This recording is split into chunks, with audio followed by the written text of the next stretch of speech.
Hi friends, வணக்கம். இன்றைக்கி Sunday special நம்ம வீட்டில் chicken biryani, chicken gravy, fried varieties. First பிரியாணிக்கு என்ன பண்ணுறோன்னா, கடாயை பற்ற வச்சுட்டு 2 ஸ்பூன் நெய், கொஞ்சோண்டு எண்ணெய் போட்டு பட்டை, அன்னாச்சிப்பூ, சாதிப்பத்திரி, முந்திரி, ஏலக்காய், பிரியாணி இலை, பச்சை மிளகா, கொஞ்சம் வெங்காயம் போட்டு நல்லா வதக்கணும். கலருக்கு 2 ஸ்பூன் காஷ்மீரி பொடி போட்டுக்கோங்க. 2 பழுத்த தக்காளி போட்டு நல்லா வதக்கிக்கிட்டு தயிரில் ஊற வச்சு சிக்கனை ஆட் பண்ணிக்கிறணும். 2 ஸ்பூன் இஞ்சி பூண்டு பேஸ்ட்டு, ஒரு கைப்பிடி புதினா, 1 ஸ்பூன் சோம்பு போட்டு 2 ஸ்பூன் பிரியாணி மசாலா போட்டு நல்லா வதக்கிக்கிறணும்.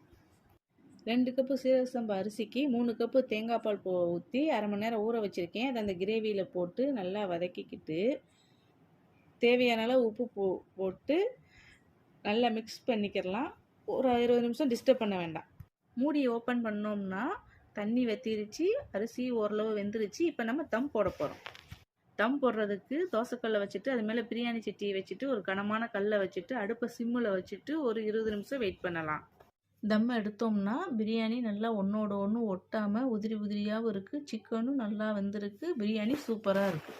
சிக்கன் கிரேவி கடாயை வச்சுட்டு 2 ஸ்பூன் ஆயில் ஊற்றிட்டு பட்டை, அன்னாச்சிப்பூ, சாதிப்பத்திரி, ஏலக்காய், மராட்டி மொக்கு, 1 ஸ்பூன் சோம்பு, சின்ன வெங்காயம், பச்சை மிளகாய் போட்டு நல்லா வதக்கணும். வாஷ் பண்ணி வச்சுருக்க சிக்கனை ஆட் பண்ணிக்கோங்க. தேவையான அளவு கல்லுப்பு போட்டு நல்லா வதக்கிக்கிறணும்.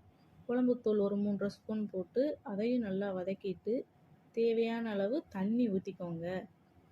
அதையும் நல்லா வதக்கிட்டு ஒரு 20 நிமிஷம் மூடி போட்டு மூடிக்கலாம். மூடியை ஓப்பன் பண்ணி பார்த்தோம்னா சிக்கன் நல்லா வந்துருச்சு. அரைச்சி வச்ச தேங்காய் முந்திரி விழுதை அதில் ஆட் பண்ணிக்கிறலாம்.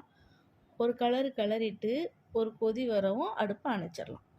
தாளிப்புக்கு கடாயில் கொஞ்சம் நல்லெண்ணெய், கடுகு, சீரகம், கருவேப்பிலை போட்டு வதக்கிட்டு கிரேவியில் ஊற்றிட்டோம்னா சிக்கன் கிரேவி